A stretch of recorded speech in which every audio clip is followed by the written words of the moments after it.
Bienvenidos a Metamorfosis Forzada, un gusto como todas las semanas encontrarnos aquí para saludar sobre lo que está pasando aquí y allá o para hacer una maravillosa entrevista de esas que ahora tienen a todo el mundo encantado, porque quiero que sepas, Dante, buenos días, que publicamos la entrevista con Eli de Vegas y entonces ofrecimos una segunda parte y la cantidad de email y la cantidad de mensajes sobre estamos esperando la segunda parte, o sea, Eli ha arrasado con nuestro programa. Qué bueno, ¿cómo estás? Te saludo, Belén, desde acá, desde Alemania, hoy con un día esplendoroso, como podrás ver a mis espaldas, brillante, un poco frío de todas formas, no te creas tú que el sol aquí es sinónimo de calidez, no inmediatamente, pero sí ya está calentando un poco la tierra. No, sí, Qué bueno. Estás totalmente de primavera y veo flores, veo verde, veo una cosa así, porque yo sigo con los mismos de siempre aquí, mis compañeros de Marvel. No, pero tú te ves muy bien hoy, déjame decirte, el color azul te sienta como maravillosamente. Pero además no te has dado cuenta, hombre, al fin, es que me corté la melena y con eso me quité como 10 kilos y 10 años. Ah, es eso, y yo juraba que era que la camisa era nueva. No es. Estás muy bien. Mira, entonces vamos a tener que incorporar a la señorita Eli de Rivas a nuestro podcast. Vegas, que no te escuches así de Vegas, Rivas yo porque te de da. Rivas, no la señorita, sí. Lo que pasa es que No, yo la segunda parte es como las películas americanas. La segunda parte is coming soon. to be continued. No, lo que estuve continuo es el asunto del diálogo en Venezuela, ¿te enteraste? Ay, Belén. Ahora ¿Por fue, dónde empezamos? bueno, mira, ahora fue Guaidó quien propuso nuevamente una ronda de diálogo, ¿no? Al gobierno Sí, de Nicolás Maduro, obviamente. Y de inmediato la respuesta al es la que saltó. gobierno. Sí, bueno, y saltó, bueno, eso no es gobierno, eso es dictadura, pero anyway, Ah, saltó bueno. saltó el que te conté, es decir, el loco, es decir, el que tiene el cargo, el que usurpa el cargo de presidente en Venezuela, y llegó y dijo que eso era porque la oposición estaba en las últimas y estaba dando patadas de ahogado y necesitaba, ¿cómo se llama? Un respiro, y por eso Un estaba respirito. llamando, sí, y por eso estaba llamando al diálogo con el régimen de Nicolás Maduro, sin comentarios de ese asunto. Entonces, bueno, empezaron los dimes y diretes y empezaron las posiciones incluso internacionales de si sería una buena idea, no sería una buena idea. Opinó Estados Unidos, opinó el Vaticano, porque aquí opiniones sobran. Pero lo que sucede es que seguimos en la misma. Y entonces ahora, cada bando, es decir, el régimen de Nicolás Maduro y la oposición liderada por Guaidó, presenta o plantea una serie de condiciones para que ese diálogo y ese acercamiento entre las partes en pro de la democracia sea posible. Yo no puedo decir que eso no va a ser, pero en mi humilde opinión, mira, hemos llevado tanto palo con relación a los diálogos, incluso los diálogos entre la oposición en la mesa de la unidad y el, ¿te acuerdas? Que ya Claro, claro. yo no sé si esa idea me encanta. Pues yo estoy clarísimo que a mí me desencanta y que me desencaja total y absolutamente porque eso se veía venir, por lo menos ese fue mi punto de vista desde que comenzó la sempiterna presidencia transitoria con La el señor sempiterna, sí. Guaidó. Sí. Con el señor Guaidó, a quien en un principio por caballerosidad se le dio el beneficio de la duda, por lo menos de mi parte, aunque nunca dudé que formaba parte del mismo juego, pero pues bien, o sea, se le hizo esa concesión.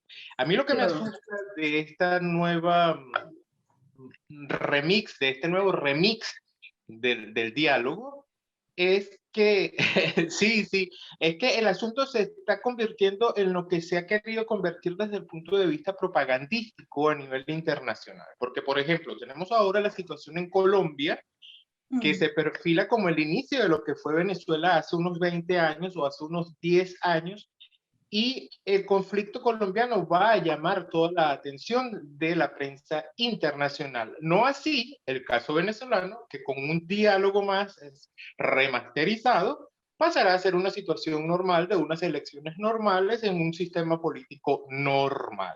Y eso es lo que se ha estado buscando desde el punto de vista del posicionamiento en los medios internacionales, cuando se normaliza la situación venezolana como que si fuera un pequeño asunto de autoritarismo y nada más, cuando no lo es, cuando lo que está sucediendo en Venezuela es comparable con el genocidio nazi, es comparable también con el genocidio armenio, y ahora con la situación colombiana allí al lado de nosotros, que están marcando distancia muy inteligentemente del conflicto venezolano, van a llamar la atención sobre lo que es su situación, y de Venezuela se olvidará el resto del mundo. Y eso se lo debemos en parte a esa oposición acomodaticia y sí, vividora del régimen de la narcodictadura. Y entonces tenemos lo que te decía, las condiciones de cada uno. Guaidó, por ejemplo, dice que hay que ir a un proceso electoral, pero un proceso electoral que incluya no solamente regional. ¿Por qué es que la llamada, mal llamada, porque esos nombres ahí no hay coherencia, pero la mal llamada autoridad electoral en Venezuela ha convocado a elecciones regionales, locales y regionales en todos los niveles para el próximo noviembre 21. 21 de noviembre, sí. Sí, Y eso es lo que a mí me preocupa. En la prensa internacional se recoge como que ya el Consejo Nacional Electoral Venezolano, o sea, el Consejo Nacional, por Dios, es que en Venezuela no existen poderes. Eso lo hemos dicho hasta el cansancio, se los hemos explicado de todas las formas posibles y de todas maneras le siguen poniendo unos nombres que legitiman una estructura que realmente no nos representa, ¿ok? Eso por una parte, pero entonces volvamos a las condiciones. Entonces, la oposición liderada por Guaidó pide un proceso electoral, pero que incluya las presidenciales. Ojo, ¿no? Muy Sí, sí, importante. claro, claro. Sí, la entrada masiva de vacunas y ayuda internacional a Venezuela, observación internacional e imparcial para ese proceso electoral que incluiría la presidencia, la liberación inmediata de todos los presos políticos, garantías democráticas para el regreso de todos los que están fuera del país por razones políticas, e incentivos para el régimen de Nicolás Maduro con relación, por ejemplo, al bloqueo de Estados Unidos, ¿no? O sea, un mundo ideal, una cosa así maravillosa que unos seres humanos pensantes difícilmente encajarían, pero un régimen como el de Nicolás Maduro, menos. Sí. Pues entonces viene la respuesta del que te conté. La respuesta del que te conté es presidenciales. No, no, no, no, no, no, no, no, no. Wow, observación internacional, esas cosas sí, porque ellos se los arreglan siempre con observación internacional iraní, siria, cubana, nicaragüense, tú sabes, ¿no? Sí. A mí lo que me crispó realmente, lo que me sentó de un solo golpe, por no decir de... Por no decir de C. Exacto, como se dice en Venezuela, fue la propuesta del sempiterno presidente transitorio de garantías democráticas para el chavismo. Ah, no, no, eso fue para mí un golpe tan duro como cuando hablaron de la participación política de la FARC en una Colombia democrática. Exacto. Entonces, o sea, eso yo creo que no se le ocurriría ni a Steven Spielberg, tú sabes. No, o sea, ni siquiera el mismo Cabello, o sea, Guaidó pidiendo garantías democráticas para el chavismo. Claro, O sea, y entonces el chavismo respondiendo que para dialogar dos cosas son importantes. Primero, la rendición de cuentas, porque lo que les interesa es el billullo de los reales que ha recibido la oposición liderada por Guaidó. Y lo segundo, y más importante, es abandonar las ideas golpistas en Venezuela. sí, claro, claro. Entonces, ¿cómo abandonamos las ideas golpistas? No es abandonar las ideas golpistas, pero obviamente si estamos pidiendo un proceso democrático entre comillas, no porque la democracia no existe, sino porque en Venezuela no existe, para cambiar el régimen actual, y al mismo momento en que te está diciendo abandona las ideas golpistas, es porque yo no me voy a ir aquí, no tengo intenciones de hacerlo. Entonces empiezan las opiniones de aquí y de allá, porque opinó Jorge Rodríguez, opinó Delcy, opinó Diosdado, que son como los tres caballeros andantes que están detrás de todo lo que dice el otro, y empieza a opinar también la comunidad internacional sobre lo importante que sería el diálogo, porque para recuperar la democracia, y yo todo eso lo entiendo en teoría, pero veintitantos años después te pregunto a ti que eres el politólogo, porque yo soy la periodista. ¿El diálogo funciona para restituir una democracia? Digo, porque aquí, al lado norteamericano, en el lado americano, a Cuba no le ha funcionado, pero si hablemos de otros lugares del mundo, a Siria no le ha funcionado. En su momento no le funcionó a Italia, por ejemplo. Y si vamos para abajo, en su momento no le funcionó mucho a Chile, tampoco le funcionó mucho a Argentina. Y a nosotros mismos el diálogo tampoco fue que no funcionó mucho en la época de Pérez Jiménez. No puedo hablar de la de Gómez porque estaba muy chiquita. Sí, esto es cierto. Sí, mira, en política no hay nada escrito y desde el punto de vista politológico, pues tampoco se puede establecer alguna especie de reglamento, aun cuando tú tengas algunos síntomas muy parecidos en países totalmente distantes. Entonces, en política, en ciencias sociales, se debe aplicar la lógica, la virtud que llamaba Aristóteles. Eres virtuoso cuando consigues un fin que nos haga feliz, pero no felicidad en términos hedonísticos, sino de una situación que sea favorable para la mayoría del conjunto social.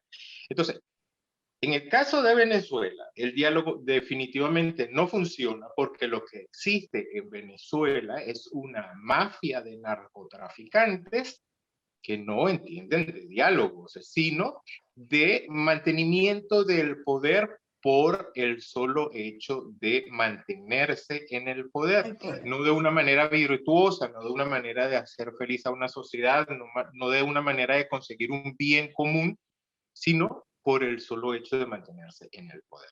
Entonces, si no se entiende eso, no se entenderá cuál es el remedio que hay que aplicarle, porque tú no puedes negociar con delincuentes, aun cuando no puedes maltratarlos porque sean seres humanos, pero son seres humanos que delinquen.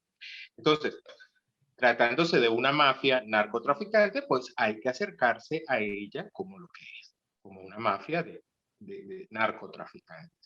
Diálogos, elecciones en Venezuela no funcionan. Definitivamente que no. Ya lo ha demostrado 20 años, 21 años de narco régimen y de dictadura. Entonces, lamentablemente lo que estamos montando es un circo. Y quería cerrar este comentario que tú habías hecho mención ahorita. Habíamos hecho mención a las garantías de paz que Guaidó pide para el chavismo, para que se acerquen a la gobernabilidad, así como el ELN en Colombia son ahora parte también del sistema de la democracia colombiana, maravilloso, ¿no?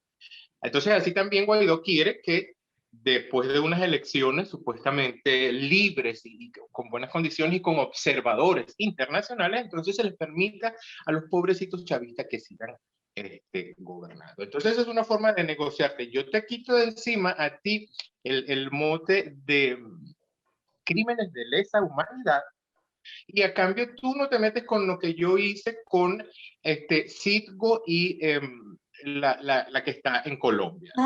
Claro, porque acá le dan el clavo, porque la otra cosa que está pidiendo el chavismo es devuélveme el control de Citgo y devuélveme el control de, no me acuerdo cómo que se llama la cosa. Monómeros, de monómeros. Te Monómeros, estás dando cuenta, claro. qué maravilla, o sea, todos los ingredientes para el pastelito, ¿ah?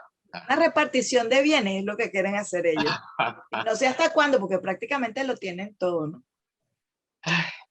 Es Y una viste lo del, tristeza. sí, y vamos a meter a seguir conectando Venezuela porque después vamos a hablar de otra cosa.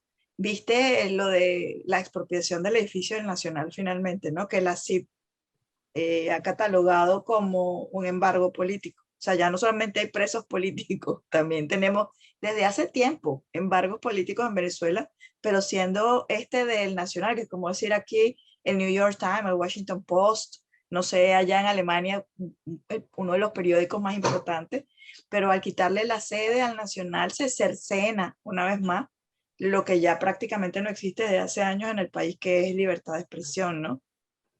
Algún tipo de comunicación, de medio de comunicación masivo al menos. Sí, yo insisto que llamar la atención sobre el hecho puntual de, claro, es un hecho gravísimo, uno lamenta muchísimo porque se ha perdido ya el Universal, que también era otro periódico emblemático en Venezuela, el único que prácticamente quedaba era el Nacional, y eso, ok, eso es un gran dolor, es una gran pérdida desde el punto de vista de lo que significa el patrimonio cultural venezolano. Pero más allá de eso, lo que me preocupa, insisto, es llamar la atención sobre cosas puntuales. El tema no es que la narcodictadura se haya adueñado de la sede del Nacional. El hecho es que tenemos 21 años con una narcodictadura y los medios internacionales se siguen tratando como que se tratan de asuntos puntuales de un asunto de violencia esporádica. No, el asunto es estructural, o sea, hay que acabar con el sistema narcotraficante. Pero claro, ese es otro capítulo pues, de este proceso que está viviendo lamentablemente nuestro país desde hace más de 20 Otro años. capítulo en nuestras vidas, sí. Hablando de situaciones difíciles, situación difícil la que está enfrentando Israel y Palestina en este momento, ¿no? Qué terrible, ¿no? Sí, hablan de una guerra a la vuelta de la esquina, que ojalá que no, porque un conflicto bélico en este momento global tendría unas implicaciones realmente fuertes, además para un mundo que está saliendo de una pandemia y que todavía en ese sentido pisa un terreno lodoso, ¿no? Porque sí, tenemos vacunas, sí, hay un tratamiento, hemos avanzado, pero así como eso nos agarró de imprevisto, ayer conversaba con alguien y le decía, mire, yo creo que el COVID ha sido como una bofetada para demostrarnos que el concepto de aldea global no es teórico. No, no, para nada. Porque inicialmente mucha gente pensaba, no, eso es allá en China. Y resultó que fue en China, que fue en Europa, que fue en América, que fue en Asia. Y Es en el que es en el rincón, mundo. es en el rincón más pequeñito. Entonces, ok, lo que afecta a uno ahora, o sea, siempre, pero ahora más que nunca, lo que afecta a uno afecta a muchos, por no decir a todos. Entonces, este conflicto, que si bien en este momento está afectando directamente a la gente que está en ese lugar geográfico, eh, si se extradimensiona, va a afectarnos a todos de una manera o de otra, ¿no? Sí, claro. Eh, una de las cosas que me llaman la atención del conflicto palestino-israelí, este reciente, que es el más cruento desde hace 7 años, la Mm. última vez que tuvieron un conflicto en esas dimensiones fue en el año 2000, hace 7 años, el 2014 creo. Eh, ahora algunos analistas internacionales han señalado que el cese al fuego pasa por la aceptación de algunas condiciones. Y algunas de las condiciones son el cese al fuego en Gaza, que lo está solicitando la gente de Hamas, el Ujú. grupo Hamas. Está solicitando el cese al fuego en Gaza, que son unos bombardeos que vienen desde Israel. Pero Israel, o sea, Netanyahu acaba de decir que no van a cesar no van a ceder en absolutamente nada hasta no castigar a el Hamas. Entonces, el problema es que Hamas se ha enquistado en los centros urbanos como Así una es. medida estratégica, pero entonces Israel no le ha prestado mucha atención al asunto. O sea, su objetivo militar es los cuarteles de Hamas que están en medio de las ciudades y allí es donde se está bombardeando. Entonces, eso es un poco lo difícil de la situación. Y como tú dices, pues de extenderse sería un conflicto más que habría que sumársele al mero tema de la pandemia, que Pero también además, es pero otro además asunto. ahí hay una variable importante a tomar a consideración y es el hecho de que este no es un conflicto nuevo. No, no, Por aquellos lados del mundo tienen centenares de años tratando de limar asperezas, tratando de sobrellevar sus dificultades y de compartir un espacio físico que además de político tiene implicaciones religiosas. Entonces, claro. para nosotros en Occidente es un proceso complejo y a veces difícil de comprender, pero el hecho cierto es que una guerra es una guerra del color de la que la pintes, ¿no? Sí, es exactamente. Y por eso te decía, me asustaba un poco esa intransigencia en la aceptación de las condiciones. Por ejemplo, Egipto ha estado intentando mediar Ujú. Y de plano se ha rechazado la mediación egipcia, porque, bueno, porque está transigente las dos Porque son partes. posiciones radicales las de ambas partes, son posiciones Sí, sí. sumamente radicales. Y lo que quería comentar, pues que además del colapso de los hospitales israelíes y palestinos por el tema del COVID, entonces ahora se le suma, pues han habido 300 muertos en menos de 5 días de conflicto. Hubo en la noche del domingo, creo que fue anoche, para amanecer hoy, 40 minutos de bombardeos incesantes y entonces parecía que Incesantes. incluso era de día. O sea, Claro, porque es, además la acción de, no sé si viste el video de la acción del escudo aéreo este israelí, aquello parece un 4 de julio, que no es, pero parece un 4 de julio los fuegos artificiales.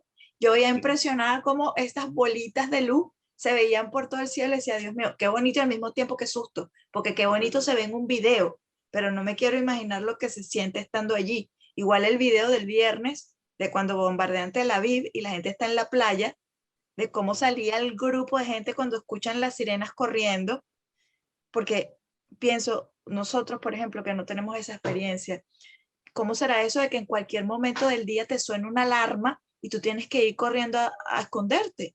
¿Cómo será eso de vivir sabiendo que tienes que tener en tu casa, en tu propia casa, un refugio antibomba, en la medida de tus posibilidades, obviamente? Y tú dices, uy, o sea, qué nivel, o sea, yo tengo estrés, pero ninguno como ese, creo. sí, Sobre, porque a nivel una individual, pero imagínate a guerra. nivel de familia, o sea, una mamá con unos niños chiquitos tener que correr cada vez que suena una alarma, que puede sonar de día, que puede sonar de noche, que puede sonar un sábado, un miércoles. O sea, es un nivel de tensión impresionante realmente. O sea, yo Sí, trato de situarme en la situación y me genera conflicto, me genera una enorme ansiedad. sí, ya desde el punto, o sea, uno ve, trata de ver el asunto desde otro punto de vista totalmente diferente, o sea, como seres humanos, como razas, el sentido de una guerra. No sé cuántos millones de años tenemos de evolución, o sea, ¿evolución de qué? Sí, sí. ¿Y Pero bueno, hacia dónde vamos? ¿Y así hacia dónde somos, vamos? ¿Ok? Sí. somos seres humanos y formamos parte de esa raza. Mira, pero hablemos de una cosa más buena. Buena hablando de qué cosa. ¿A dónde vamos como humanidad? Parece que vamos al espacio. Porque parece que estuviéramos predeterminados a que en algún momento vamos a acabar con el planeta y tenemos que buscar para dónde agarrar, ¿no? Eso se veía en las películas de ciencia ficción. Ahora Sí. se está viendo en el mundo real. Esta semana que termina o que acaba de terminar, China ha llegado a Marte, no a miércoles, sino a Marte. Ni a jueves ni al fin de semana. No, a Marte, que es el objetivo ambicioso de lo que llaman la carrera espacial. Ya Estados Unidos estuvo ahí con el Diversity, si no recuerdo mal se llama, la Security. cápsula Perseverance, perdón, Perseverance.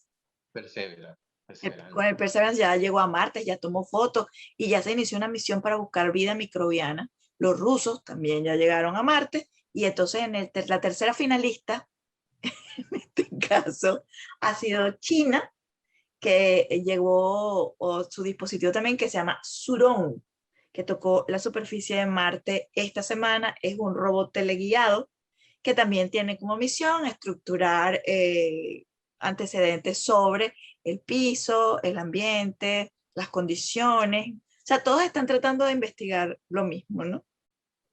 Sí. Yo creo que todos están tratando de decirnos lo mismo. Sí. Nosotros somos quienes mandamos. China, Rusia, Estados Unidos. Aquí estamos nosotros tres en Marte. Ese es el mensaje. Exacto. Sí, bueno, pero ese es el mensaje desde el punto de vista político. Pero yo creo que desde el punto de vista social tiene mucho que ver en serio con eso de estamos buscando un plan B. Fíjate que ya hace 10 años, cuando se perfilaba un supuesto viaje turístico para la Luna, bueno, pensaba en los supersónicos, ¿sabes, no? Claro, por supuesto. Y hoy en día es, fulano ya está comprando pases para el primer viaje, o sea, la idea de ir al espacio ya realmente es un proceso que no empezó ayer, tiene No, décadas, no. Yo pero creo que ya, ya llegó, ya pero ya está no de es una vuelta. cosa rara, ya no es una cosa No, no, rara, o no. sea, ya es como ir de Maracay para Cata, o sea, ya la gente piensa que eso va a llegar a ser normal.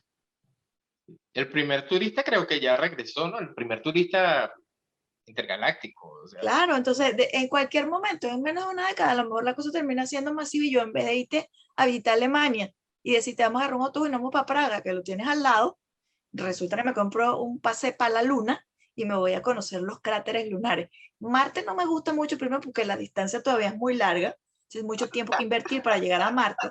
Y entonces en Marte hay lava y esas cosas, me parece como, es muy desértico para mí, yo soy más de playa. Claro, en la luna tampoco hay playa, pero como desde antes de que yo naciera ya la gente iba para la luna, me siento como más confortable con el tema de ir para la luna. ¿A dónde te tú estarías ir? identificas más te identificas más con los lunares que con los marcianos. Sí, la verdad es que sí, los marcianos y las antenitas de mi niñez no, todavía no me llaman mucho la atención, pero puede ser que eso llegue. A lo mejor no a nuestra generación, querido mío, porque tú sabes, ya nosotros estamos dando la vuelta en la esquina. Yo creo que eso llega más rápido a nuestra generación que la normalidad a Venezuela. Ah, sí. ¿Por qué tú me tienes que dar esos golpes aquí en pantalla? O sea, Yo ¿por no puedo qué? tener, ¿Por qué? no puedo evitar tener esa naturaleza mórbida. O sea, yo trato de Este, sonreír, de que se me vean bonitos los dientes, no sé qué, de verme bonita yo, y tú no vienes tienes tú y que me hacer das, mucho esfuerzo para verte bien, Belén. Solamente entonces vienes tú postrarte y me das frente a la ese, pantalla. te lo voy a decir, y vienes tú y me das esa bofetada para no decir que me das ese C, que no es CU como el que hablábamos antes, sino CO de ahora, pero no puede ser prosaico en el lenguaje. Y entonces Ah, yo sí, me quedo también. así como que, ay, Dante, pero yo quería una cosa bonita. No, Bueno, no, también Dante vamos no a me hablar de permite. Marte. Vamos a seguir hablando de Marte. Sí, No, no a mí me tenemos parece. mucho tiempo, no tenemos mucho tiempo para hablar de Marte, así que resume.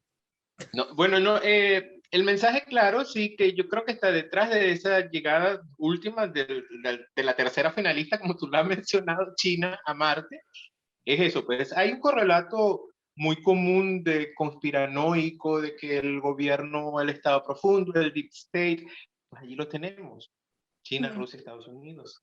O sea, resumido, sí. 1, 2, 3 en busca de la pole position, se la pasan en eso. ya, Ya. Mira, y para cerrar tenemos que comentar que estamos felices en Metamorfosis Forzada. a ver, a ver, a Incluso, ver.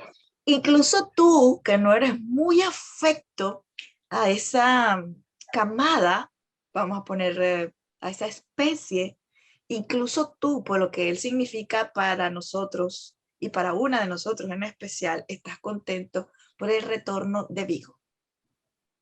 Que Vigo ha Felicidades, sido protagonista de varios programas aquí con foto y todo. ¿Te claro. acuerdas la foto blanco y negro que le tomó el charro?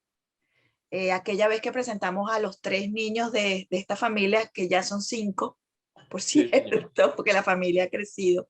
Vigo Bigote es el gato, el hijo gato de Zeudia Costa, la tercera patica de Metamorfosis Forzada. Vigo Es se correcto. perdió, sí, Vigo se perdió hace 7 meses y sorpresivamente, porque el tiempo de Dios es perfecto, su mamá iba en un autobús y lo vio montado en una casa donde ellos vivieron hace mucho tiempo, pero ella siguió el camino pensando que era una más de esas veces que lo veía con el corazón, pues buscándolo, porque nunca dejó de buscarlo en ese tiempo. Pero cuando llegó a su trabajo decidió que se regresaba, porque no podía con la incertidumbre de saber si era o no era. Regresó y era Vigo. Vigo un poquito aporreadito, Vigo ahora digamos como un niño de la calle en el proceso de recuperación, de tratar de llevarlo a casa y de que él se vuelva a acostumbrar a vivir en su espacio, eh, ha vuelto. Yo lloré mucho de la emoción. Entonces ahora Vigo está en su casa con su mamá Seudi, esperando que llegue su hermano Charro, que está en continente, pero que en cualquier momento irá a verlo, y con sus 2 nuevos hermanitos, que son las adquisiciones de la familia Acosta, que son Mocachino y Cacao. Y los primos de aquí, que son Jet y Coffee, también están muy contentos. Pero yo quería hacer mención porque es una experiencia significativa y Claro. una muestra de que nos pasan cosas bonitas. Nada de que nos las merecemos o no las merecemos. No, no, no tiene que ver con eso. De que nos pasan cosas bonitas. Y lo más importante, que el amor es una fuerza que nos une y que nos permite recuperarnos nosotros mismos y recuperar a otros, como Seudi Así está es. recuperando a Vigo. Y nosotros estamos recuperando a Seudi junto con Vic. ¿Viste? Ojo, lo que dije inicialmente es que a este señor no le gustan mucho los gatos, pero él ha tenido que aprender porque ahora tiene 5 sobrinos gatos y se los Sí. tiene que Mi callar. única vinculación con el reino de los felinos son los tigres, los gloriosos tigres de Aragua. Pero de Ave María allí, purísima. Pero tú bueno, sabes, pero si pero tú tenemos que sabes lo que un... compartir nuestros gustos y aceptarnos, o sea, yo acepto a Vigo y a Claro. toda la familia Telerín, los gloriosos tigres de Aragua, por Dios. Pero tú sabes exactamente de lo que estamos hablando y de lo que significa Claro. un peludo en nuestras vidas, porque Sí, sí, sí. Dante tuvo a Tomás, a su hijo Sí, sí, Tomás, que ya sí. no está, pero que aún el día de hoy extraña, ¿sí o no? Sí, esa es toda una experiencia también, porque yo me burlaba mucho de la gente que tenía mascotas, y en ese sentido, pues sí, yo era un patán. Yo detesto los gatos, no los soporto, no me gustan, y donde quiera que yo llego y hay un gato, el gato se me acerca porque ellos, o sea, sufrimos del mismo síndrome, ¿no? Sí, sí. Pero entiendo lo que significa esa vinculación entre un humano y su mascota. A mí me regalaron también a mi mascota, o sea, y entonces yo tuve que aprender muchas cosas después de haberme burlado de mucha gente y desarrollé afectos que no sabía o sea, aprendí que donde haya vida, hay algún tipo de transmisión de sensaciones, de energías, de fuerzas, y eso es importante cuando tú solamente te dedicas a analizar, a pensar, o sea, que te hagan sentir que hay otra forma de enfrentarse al mundo y a la realidad es bonito también. O sea, Es sí, bonito. me hizo un poquito menos monstruo de lo que es. Que monstruo ni que nada. Pero bueno, entonces cerramos este Metamorfosis felices, contentos y dándole la Claro, bienvenida a Vigo, así es. porque es una bendición que esté de vuelta en casa. Correcto. Querido, que entonces, nada, la semana que viene seguimos conversando, porque hay que hacerle seguimiento tanto a las mega elecciones convocadas para noviembre como al asunto Llegar- este del diálogo. llegaremos cuerdos y sin haber perdido el control hasta el 21 de noviembre y presenciar ese asunto de ley. Sí, la NASA debería mandar una misión a Venezuela, porque eso como ya a Mercurio o a Júpiter. Definitivamente, ese es O sea, el un fin del terreno mundo. total y absolutamente insospechado. Y sospechado, sí. ¿Tú te acuerdas de la serie esa, The Twilight Zone? Claro. Y también está la que era de la radio, con este señor con aquella voz, Nuestro insólito universo. Ah, Nosotros, sí, nosotros deberíamos hacer un podcast que se llame Nuestro insólito país. Pero bueno, eso lo dejamos para más adelante. Pero muchas gracias a ustedes por estar con nosotros. Muchas gracias, Dante. Me encanta conversar contigo todas las semanas. Y siempre es recuerden que un los placer. esperamos. Sí, cualquier comentario, cualquier colaboración o cualquier opinión, ya saben que la pueden dejar aquí abajo en nuestro canal de YouTube. Chao, hasta la próxima.